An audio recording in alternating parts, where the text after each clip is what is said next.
Hello everyone, সেদিনকে সকাল সকাল রেডি হয়ে চলে গিয়েছিলাম মেয়েকে ডাক্তার দেখানোর জন্য।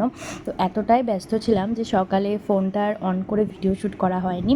তো একেবারে এখানে এসে তারপর ক্যামেরাটা অন করেছি। আর একটু খিদে খিদে পেয়ে গেছিলো বলে একটু চা নিয়ে নিয়েছি দুজনে, যেহেতু অনেকটা সকালে বেরিয়েছি। আর আমরা এসেছি কলকাতায় ওকে ডাক্তার দেখানোর জন্য।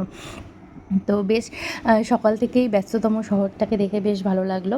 তো তারপরে চা খেয়ে চলে এসেছি একদম ভেতরে। তো এখানে মেয়েকে নিয়ে বসেছিলাম, আর মা বাবাও এসছে আমাদের সাথে। তো বাবা তো ওকে নিয়ে বসেছিল, মাও বসেছিল। তো ডাক্তার আসতে একটু লেট করেছিল, যার কারণে অনেকটাই ওয়েট করতে হয়েছে। কিন্তু আমার মেয়ে এতটাই শান্ত যে ও কোনো কিছু মানে কান্নাকাটি কিচ্ছু করেনি। তো এখানে এসে ওকে দুবার খাইয়ে দিয়েছি, ব্যাস। তো তারপরে ডাক্তার দেখানো হয়ে গেছে, এবার আমরা ফিরছি বাড়ির দিকে। তো রাস্তায় এত জ্যাম ছিল, মানে আমাদের যেখানে 2 ঘন্টা লাগার কথা সেখানে 3 ঘন্টা 3.5 ঘন্টা লেগেছে বাড়ি আসতে।